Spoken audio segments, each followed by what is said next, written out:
l'actualité vue par un entrepreneur.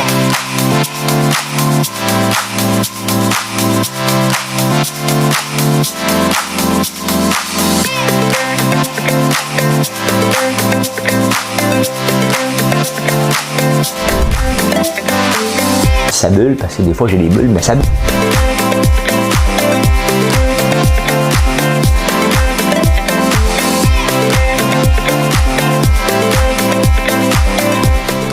Essayer de faire un spectacle. Mercredi. Bon, on est le 29 septembre. J'étais un peu mêlé. Comment ça va aujourd'hui? Ah, ça va bien. Je me parle. Je fais comme les dentistes. Les dentistes font ça. Hey, je vais vous parler un peu de bourse ce matin. Britney versus Spears. Je suis en train d'écouter ça. Ça a l'air bon. Ça a l'air bon. Ah, des nouvelles escouades à Montréal. On aime ça, des escouades. Hein? On aime ça, on aime ça. Moins de déficit à Québec. C'est intéressant, ça. C'est intéressant. Ah, il y a une 3e dose à venir hein, pour les personnes âgées en CHSLD. Ça va jaser. Coder. Non, j'en parle 2 fois, puis j'ai fait 2 sujets. Hein? L'aime, mon ami. On va grouper ça ensemble. L'épicerie. 40% des Canadiens ont changé leur habitude. On va parler de ça. L'augmentation de la TPS de 2%. On va partir des sujets aujourd'hui qu'on va jaser ensemble. J'ai une toune. Je l'ai déjà chanté plusieurs fois, mais c'est elle que j'avais dans la tête un matin. C'est elle que... Fait que ceux qui chialent, que je suis rendu que les gens chialent parce que je chante en anglais. Ah, Madame Cahouette, pince sur le piton.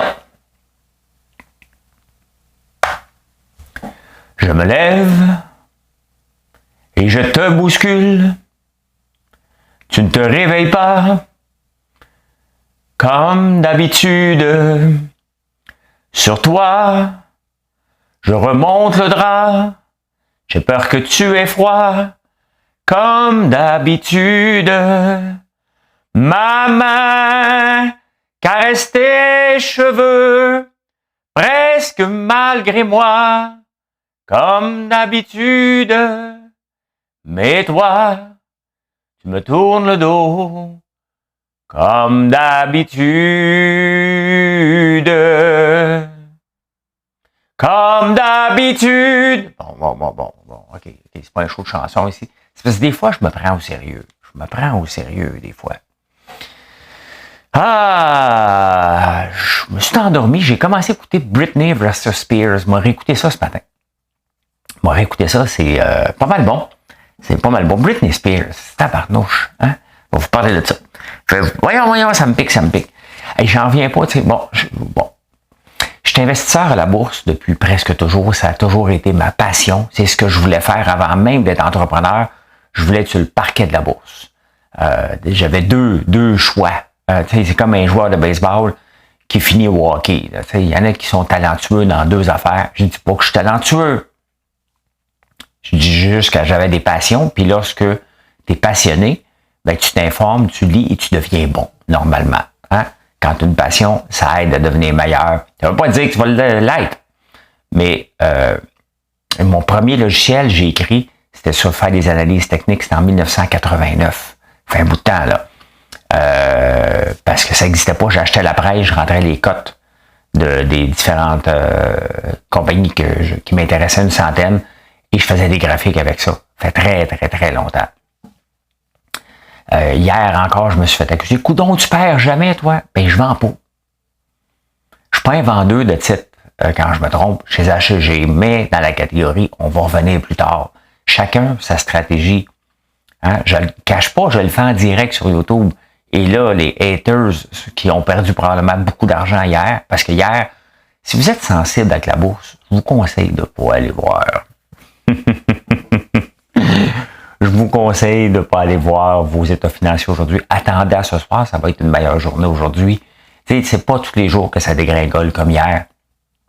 Ça fait juste du bien. C'est juste que là, on les enchaîne un peu trop, les journées qui dégringolent. Ça aussi, ça fait du bien pour que ça permet d'épurer le marché et que ça reparte. Donc, probablement qu'il y a des gens qui ont perdu de l'argent puis que ils pensent que j'ai une recette miracle. J'ai pas de recette miracle. OK? Je me trompe comme tout le monde. Puis si vous me suivez en direct, vous allez voir que je me trompe régulièrement et que je réussis toujours à m'en sortir avec la patience. C'est ça aussi. Réussir en affaires, ça prend de la patience. Réussir à la bourse, ça prend de la patience aussi. Et bon, c'est ça. C'est ça. Mon repas hier, j'ai fait un repas, il était bon en tabarnouche. Il était bon en tabarnouche. Et je pense que j'ai fait augmenter les ventes des aiguiseurs à couteau sur Amazon. D'après moi, ça va être sold out. Vous m'avez tout écrit cette nuit, c'est quoi le modèle? C'est quoi le modèle? C'est quoi le modèle? Une prochaine fois que je fais ça, je suis rendu comme un influenceur, moi le vendre sur mon site, hein? M'en faire venir un paquet et me le vendre sur mon site. Ben non, là, ça effile des couteaux, là. Ça filait pour mon affaire avant. Je me disais, je suis donc bien pas bon pour aiguiser des couteaux. Hein? Bon. Parce que quand on travaille en cuisine, il n'y a rien de pire qu'un couteau qui ne coupe pas. Tu forces. C'est quoi donc? Tu grattes. Je sais pas, hein? Je sais pas. Je le sais pas. Je pense que la voix devrait être correcte ce matin. Travaillé fort hier. Travaillé très fort pour emmener la voix. C'est sûr que j'aimerais ça utiliser mon micro, mais je suis pas encore prêt. Ça va me prendre probablement un patente pour l'avoir en face tout le temps. Je sais pas si je vais avoir un micro en face tout le temps. Peut-être, je ne sais pas. Voilà. J'aimerais ça essayer pour avoir une voix plus radiophonique. Il doit y avoir moyen de faire ça. Il doit y avoir un spécialiste de la voix ici qui pourrait venir me configurer tout ça. Là. Mais j'ai Dominique de DXM Technologies, moi, l'y écrire en premier parce qu'il fait ça. Hein? J'oublie des fois. Il me chicane. Moi, ça se fait, t'as acheté ça, tu me l'as pas dit. Ben, je savais pas que tu me faisais. Ben oui. Bon, c'est ça. Fait que oui, n'allez pas voir vos états financiers à la bourse ce matin. Ça donne rien. Ça va juste faire monter l'anxiété. Hein? Il annonce beau aujourd'hui. Profitez de la journée. C'est le nombril de la semaine. Et je bois ce matin le réveil du dragon. Je l'avais amené en grains et en moulu pour ma machine en haut. Et là, je me suis rendu compte que j'ai donné le sac en grains à Marilyn et ma machine en haut. Parce que là, je suis en bas, si vous ne le savez pas. J'ai plus de café en grains. Fait que je suis obligé de mettre du café en poudre. Mais il est tellement bon que j'ai décidé de m'en faire 2 en haut. J'ai délaissé ma petite machine blanche en arrière. Hein? Hey, si ça vous intéresse de venir habiter dans ma rue, hein, je vous l'ai dit hier, il y a une belle petite maison à vendre à 7 millions. Elle est plus grande que la mienne, là, si vous faites les calculs. Okay? Et mais c'est une des maisons les plus belles du quartier. C'est vraiment, vraiment une maudite belle maison, cette maison-là. Si ça vous intéresse, allez voir ça. Hein? C'est avec Berkshire Hathaway. Vous irez voir ça. Hein? Hey, celui qui a vendu la maison, parlant de maison, celui qui a vendu la maison à François Legault, Joseph Montanaro, s'est fait prendre. Il vient d'avoir une amende de 20 000 $. Lui, il n'allait pas suivre ses cours. Il envoyait quelqu'un suivre ses cours en ligne pour lui.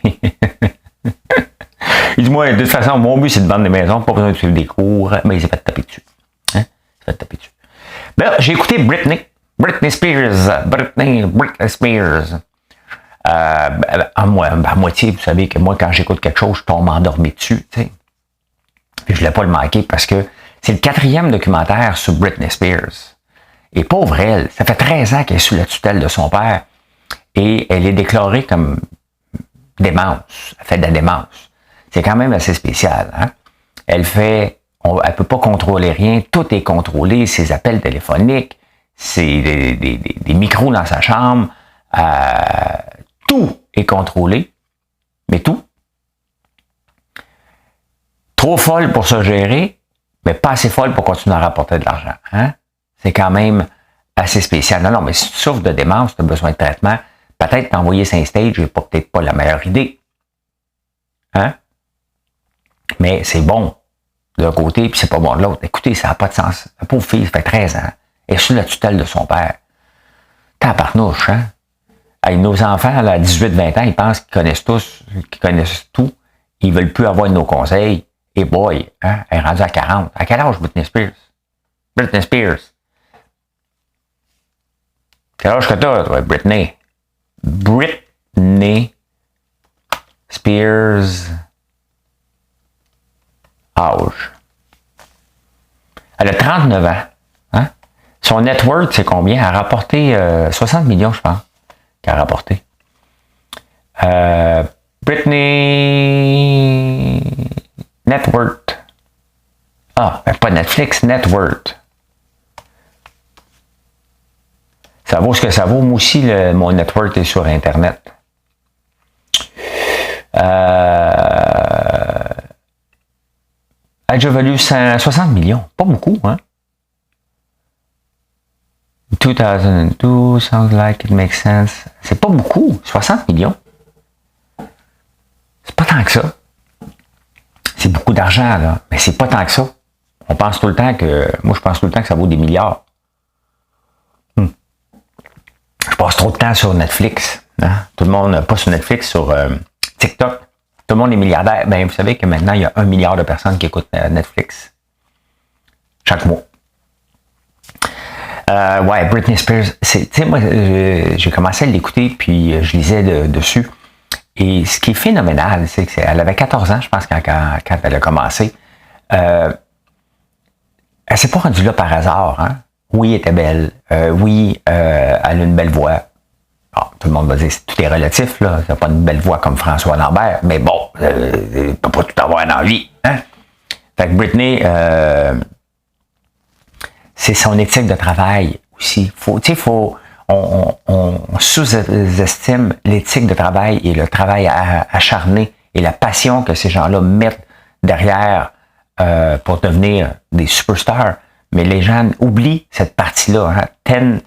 10,000 hours over 10 years will make you look like an overnight success. Donc, 10 000 heures sur 10 ans, le monde va penser que vous êtes un succès instantané. C'est ça que je viens de dire pour ceux qui comprenaient pas. Je peux même le dire en espagnol si vous insistez, là. Je sais pas comment on dit ça en espagnol, là.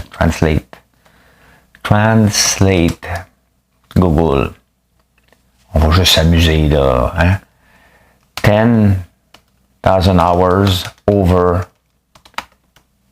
10 years will make you look like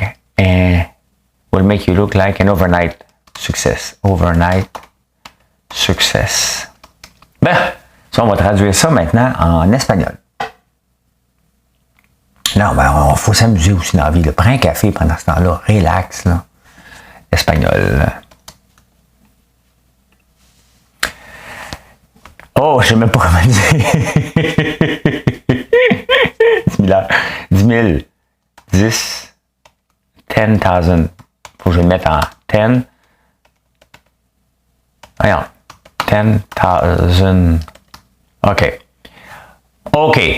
10,000 horas durante 10,000 horas durante 10 años te harán parecer un éxito de la noche a la mañana.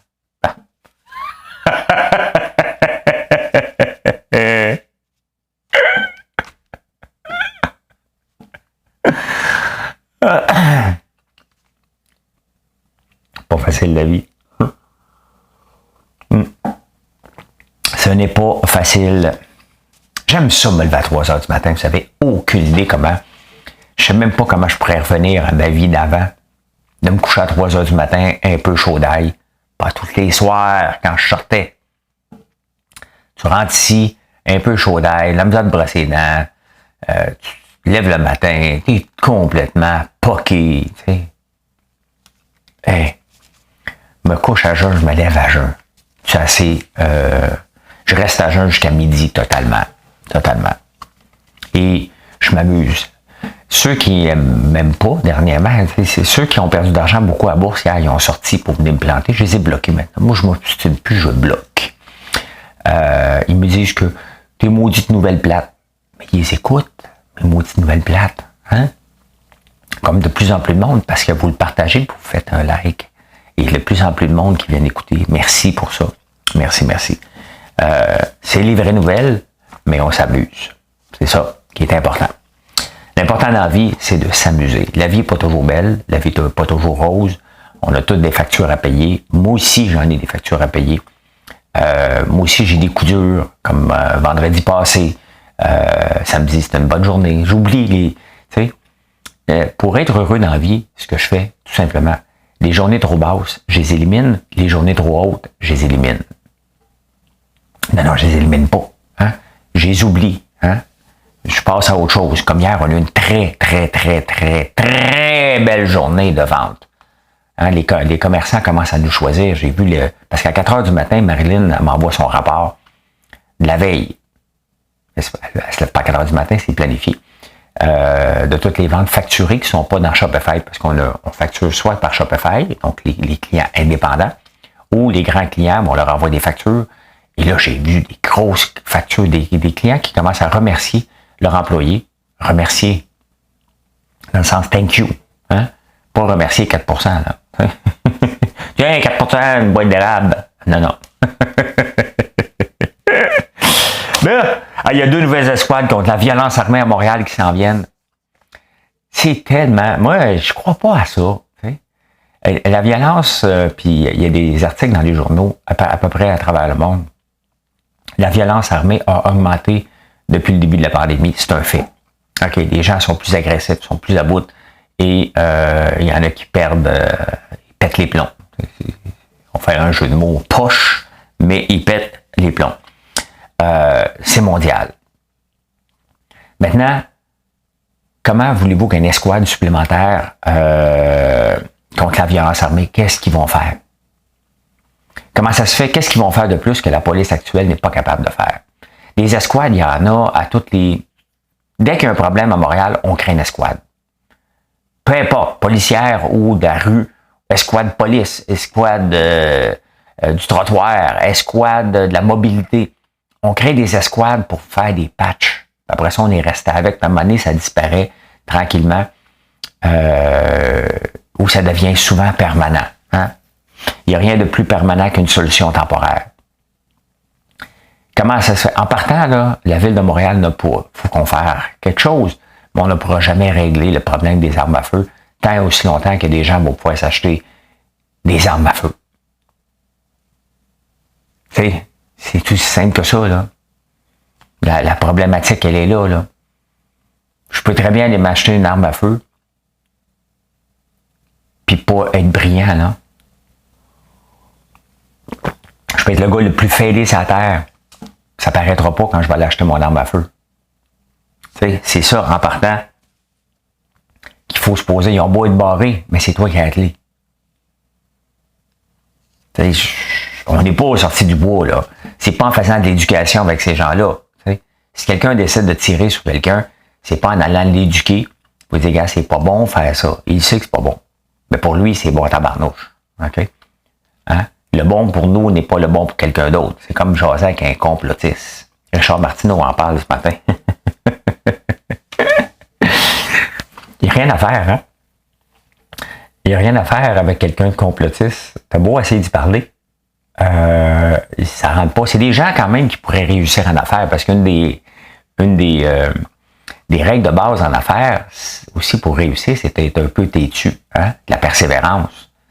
Ils sont prêts à perdre le job. Ils sont prêts à aller en prison. Hein? Celui qui, le chef des complotistes dernièrement, c'est parce qu'il change de chef là-dedans. Hein? Le François quelque chose, l'ancien prof de Brébeuf qu'on voit partout. Il devait aller en cour municipale hier. Il n'a pas voulu mettre son masque. Fait qu'il a attendu dehors. Fait que le juge, il a dit, t'es pas ici.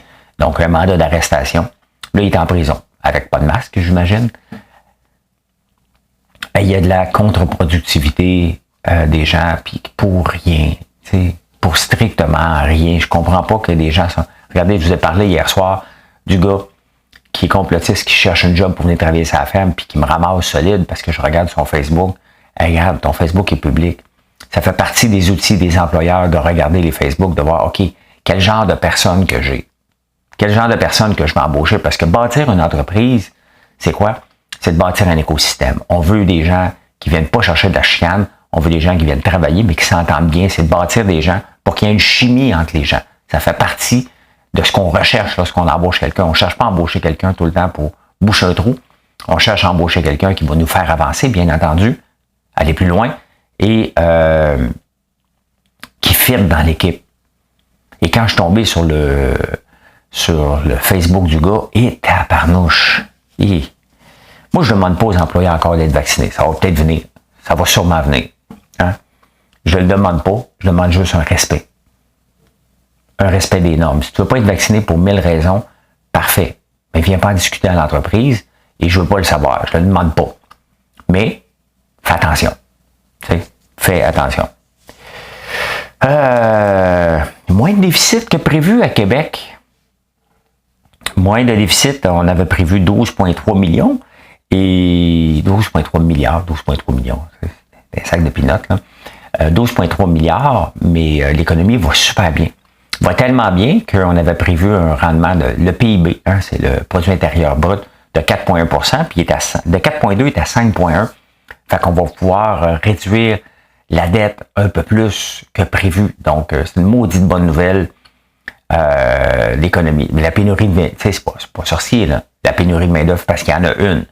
Mais on est capable de trouver des employés encore. Je suis encore capable de trouver des employés. Mais tu sais, il faut se poser des questions. Quelqu'un en ce moment qui est sans emploi depuis plusieurs mois, allez voir son Facebook avant de l'embaucher. Ben oui, moins de déficit que prévu pendant ce temps-là. Hein? Pendant ce temps-là, je vais changer ça de place. La TPS. Pendant ce temps-là, TPS ici. Ouais. On parle d'augmenter la TPS tranquillement, la remonter à 7. Elle a déjà été à 7, Stephen Harper l'avait diminué à 5. Je pense que c'est Stephen Harper. Là, on parle de remonter à 2. Hein?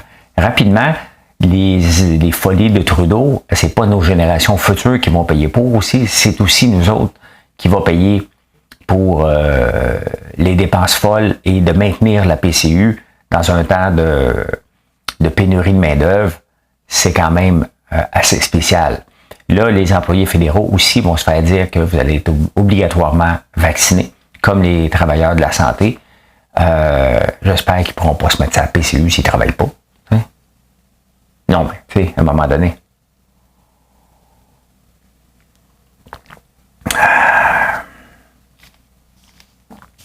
Ouais, bon, on va commencer à payer. Hein? C'est beau, à un moment donné, dépenser, mais on est pas mal au mois de janvier avec Trudeau. Là. Mois de janvier, parce qu'on sait, on dépense. Mois de décembre, les fêtes, hein, puis on se gâte, puis là arrive au mois de janvier, puis on fait « Oh, pelaille! » Hein? Au pelaille, il faut payer les billes, ben c'est ça. On est rendu là, puis Trudeau, c'est probablement peut-être son dernier mandat. Il va en avoir eu 3. Il n'y aura pas d'élection à court terme, il n'en déclenchera plus, et il est en selle. Tu sais, hier, il y avait un débat disant Trudeau, c'est parce qu'il a dit qu'il y a eu un mandat clair. Définitivement qu'il y a eu un mandat clair. C'est pas parce qu'il est minoritaire. Les gens ont dit, regarde, c'est toi qu'on veut. Dans le fond, ce qu'ils ont dit, on veut pas les autres. Donc, fais ce que tu as à faire pendant 4 ans, puis on verra après. C'est ce qu'on lui a dit dans les dernières élections. Et il a compris le message, c'est ça.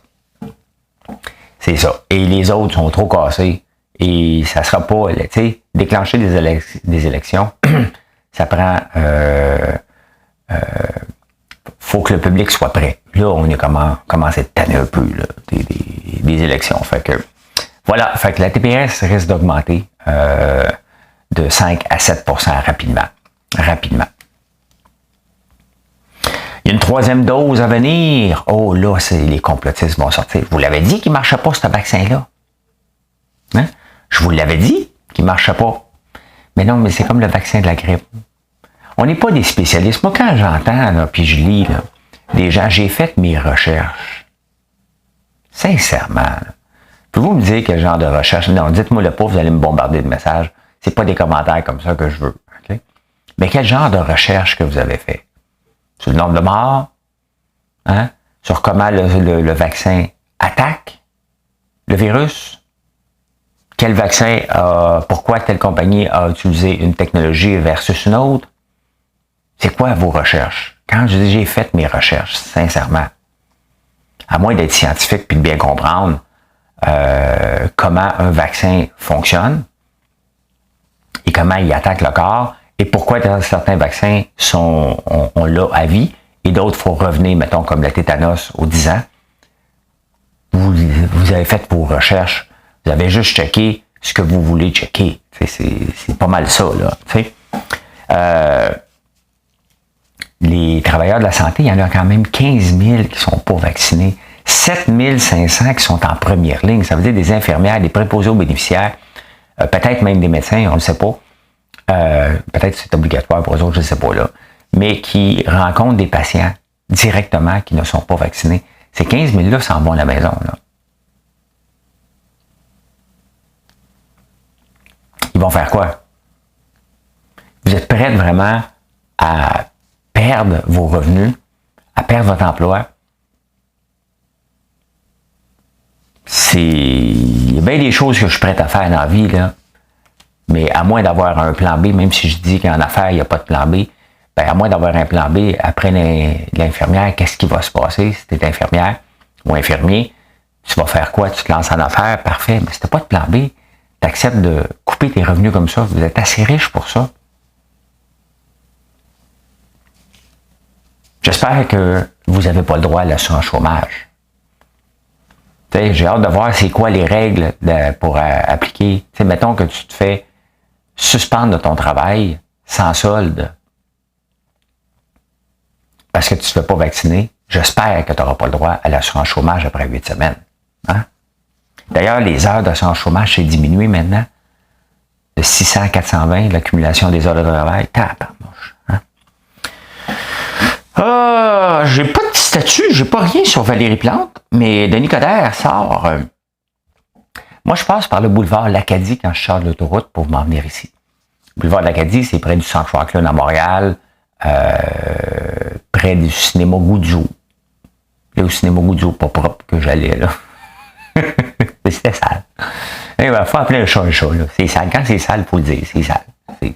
T'attends en ligne comme un con pour rentrer. Et après ça, c'est sale partout. La toilette ne fonctionnait pas. Mais ça fait 2 ans que j'ai décidé de plus y aller. Mauvaise expérience client. Bon, ça, c'est le boulevard L'Acadie. Ça a peut-être changé, là, chez Goudzou. Je ne sais pas. J'avais écrit. Écoute, c'est sale. Hein? Là, j'écris plus. Ils m'ont envoyé un char de bêtises. Parce qu'on est concurrent dans le popcorn. Hein? Faudrait que je goûte à ces popcorn. Dans le fond, ils sont peut-être bons. Ils sont probablement bons. C'est toujours bon du popcorn quand c'est fait avec des bons ingrédients. Mais je ne sais pas. Je ne sais pas ce qu'ils utilisent. On va y envoyer des barres de savon comme du popcorn. Denis, quand je passe sur le boulevard L'Acadie, il y a une clôture. J'ai jamais compris c'était quoi cette clôture-là. Hein? C'était parce qu'il y a un côté, tu as la riche ville Mont-Royal, et l'autre côté, tu as le quartier populaire qui est Parc Extension. On peut voir, quand tu passes par le boulevard, parce que Mont-Royal, tu as le boulevard Rockland que tu peux passer, et l'Acadie. Moi, je peux passer par un des deux pour m'en venir à la maison. Quand je passe sur Rockland, c'est des belles maisons. Quand je passe sur l'Acadie, c'est des blocs appartements à gauche. Donc, c'est Parc Extension qui est là. Et il y a une clôture qui sépare ça. C'est comme dans le temps du forum, séparer les Anglais des Français. Hein? Il y avait une clôture. Les Anglais d'un bord, les Français de l'autre bord. Et là, on parle peut-être de l'enlever. Et là, le maire, parce que tu sais, à Montréal, c'est compliqué, hein? Denis Coderre dit, on va enlever la clôture! Le maire de Montréal lui dit, ben, la clôture nous appartient. Parce que c'est au maire de Montréal de décider. C'est ça qui est. Hein? Tu es maire d'une ville avec 27 arrondissements, puis tu peux à peu près rien faire.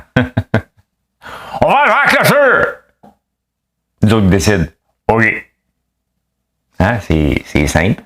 C'est pas compliqué. Maudit que Montréal est mal. Tu sais, quand tu veux faire plaisir à tout le monde, là, OK? Ça arrive avec un... C'est pas gérable. OK? Le maire de Montréal, on va y penser. T'sais. C'est sûr que c'est complètement con de garder une clôture. Mais là, le monde dit, ouais, mais attention, l'Acadie, c'est une autoroute. Les gens roulent jusqu'à 100 km/h dessus. Bon, je passe là tous les jours à peu près. Pas tous les jours, parce que je travaille de la maison, mais mettons une fois ou 2 jours. Et je vous confirme que je ne peux pas rouler à 100 km/h sur l'Acadie. Pas que ça ne me tente pas. Des fois, je suis pressé. Hein? Pressé de m'emmener. C'est que l'Acadie est probablement une des pires boulevards, un des boulevards les plus démolis de Montréal. Il y a plein de trous. Fait qu'on peut pas rouler à 100 km/h dessus. C'est pas une autoroute. Elle a besoin d'amour en tabarnouche. Ce coin-là, mettons, de la ville, il fait dur. Pas à peu près. Pas à peu près. Puis pendant que je parle de Denis Coderre, dernièrement, on reçoit des informations au compte-gouttes, mais l'information commence à couler, hein, par rapport au baseball. Denis Coderre, qui est quand il était maire, il se promenait partout. Il avait relancé le baseball mineur à Montréal, puis il voulait ouvrir des parcs de baseball, parce que lui, il tripe sur le baseball. Il tripe sur le baseball, donc, puisqu'il est maire, puisque, comme citoyen, il n'a pas de l'argent pour s'acheter un club de baseball, mais comme maire, il a du cash. Fait que là, il peut s'acheter une équipe de baseball, mais là, il a décidé de ne pas en parler dans la campagne électorale. Mais là, Philippe Quentin, dans la presse, en parle, et dans le Journal de Montréal, Michel Girard en parle aussi, et Coderre refuse de répondre. Pendant ce temps-là, Stephen Bronfman fait le mort, et pendant ce temps-là, hein, les Rays, l'équipe qui viendrait ici, à Tampa Bay, ben, commencent à parler de Montréal, ils ont enlevé comme quelque chose, parce que là, tu sais, on devrait avoir une demi-équipe.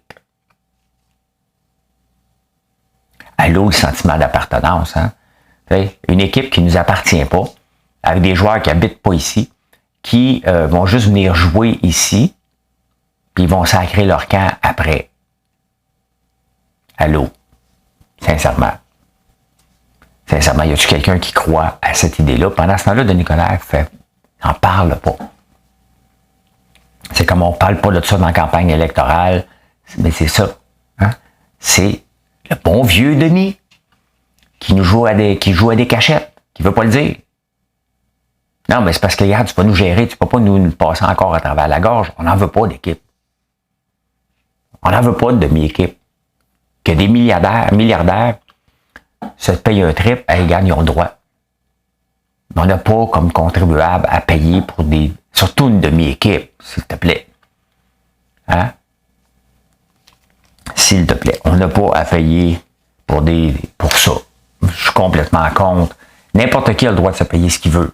On est dans une société capitaliste et c'est bien correct. Mais quand tu demandes de l'argent des contribuables, ben, il faut que tu sois transparent. Et c'est pas vrai que Denis Coderre ne sait pas ce qui se passe avec le baseball à Montréal. Il va falloir qu'il se prononce. D'ailleurs, on a juste à faire comme avec la Formule 1, les journalistes, la Formule E. Les journalistes ont juste à le talonner jusqu'à temps qu'il fasse une gaffe. Il va en faire une. Lâchez-le pas. Lâchez-le pas. D'ailleurs, comment ça se fait qu'il n'utilise plus de mots en ist? On dirait qu'il veut parler avec le peuple tout à coup. Il a arrêté de nous perdre avec ses mots, parce que ça fait longtemps que je me suis pas moqué de lui avec des mots, là. Hein? L'épicerie! On parle d'épicerie. Toujours de l'épicerie. Ça fait partie, c'est le 3e budget de dépenses des familles. Et quand on parle des familles, qu'est-ce que je fais, moi, quand j'habite seul? Ça sent trop bon.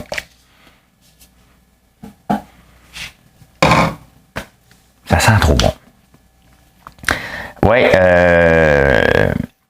c'est parce qu'on parle tout le temps, c'est le poste de dépense des familles, mais c'est le poste de dépense d'à peu près tout le monde. Hein? Le premier, bien entendu, c'est le logement, la maison, le logement. Deuxième, c'est le transport. Les autos, le gaz qu'on met dedans, les assurances. Et le troisième, c'est la bouffe. La bouffe, puis quand il n'y a pas de pandémie, puis on va plus souvent au restaurant, ben, ça augmente souvent, beaucoup. Là, dans le journal, en français, on parle de réduflation et en anglais, on dit shrinkflation. Donc, c'est connu maintenant que, et c'est pas mal, on est pas mal dans cette mouvance-là, surtout cette année, que le prix la grosseur des formats diminue. Hein? Mettons, au lieu d'un kilo, tu vas avoir 980 grammes. Pour le même prix. Hein? Avant, il marquait 20% de plus. Quand il diminue, ils te le disent pas. Ils te le disent pas pantoute. Mais en même temps, on a changé nos habitudes d'achat en 2021. L'année courante. Là. On regarde plus les spéciaux. Et c'est ce que je vous dis, moi, depuis que j'ai fait les manchettes avec l'épicerie de 75$, c'est que je m'adapte. Regardez, hier, je suis allé faire l'épicerie. Le brocoli, il était gros de même, tout petit. Coûtait trop cher. Je l'ai pas acheté. À côté, il y avait du chou-fleur. Puis des piments pas chers. Puis des oignons. Ça me tentait pas de payer du brocoli trop petit, trop cher. J'ai pris d'autres légumes. Hein? Il y avait autre chose disponible. Et c'est comme ça que je fais mon épicerie. Là, vous allez dire, t'es riche, tu peux te permettre ce que tu veux. Mais je suis pas capable. Je suis pas capable d'acheter des choses qui valent pas le prix. Hein? Vous vous souvenez, en 2015, ça a l'air de rien, là, mais ça fait déjà 6-7 ans de ça. Il y avait une crise du chou-fleur. Le chou-fleur coûtait jusqu'à 8 piastres. Là, j'ai payé 2 pour 2 piastres. C'est une pièce chaque, quand même. Hein? Et aussi, les gens regardent de plus en plus les circulaires. Vous avez vu, hier, j'ai regardé mon circulaire Canadien Tire. Je cherchais les tournevis. Vous les avez trouvés, c'était à la page 7. Je m'excuse, normalement, ils me mettent en pleine page principale. Les tournevis à 70 ou 89% de rabais. Et les coupons. Hein, les coupons sont très à la mode. Mais tu sais, moi, quand j'arrive à la caisse, ben, il n'y en a plus à la caisse. Je ne sais pas, à la caisse libre-service, qu'est-ce que tu fais?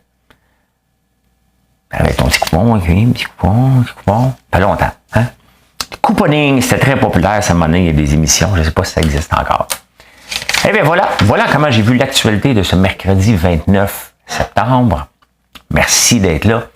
J'apprécie chaque discussion que j'ai avec vous. J'apprécie de voir les codes d'écoute. C'est vraiment, ça me touche au cœur tous les matins de voir ça. Et je vous souhaite une excellente journée. Ceux qui aiment la bourse, ben, venez voir en direct sur YouTube. Je ne joue pas de cachette, je vous dis exactement c'est quoi mes placements et je vous dis ce que je fais et ce que je ne fais pas à chaque jour. Merci. Bye, bonne journée.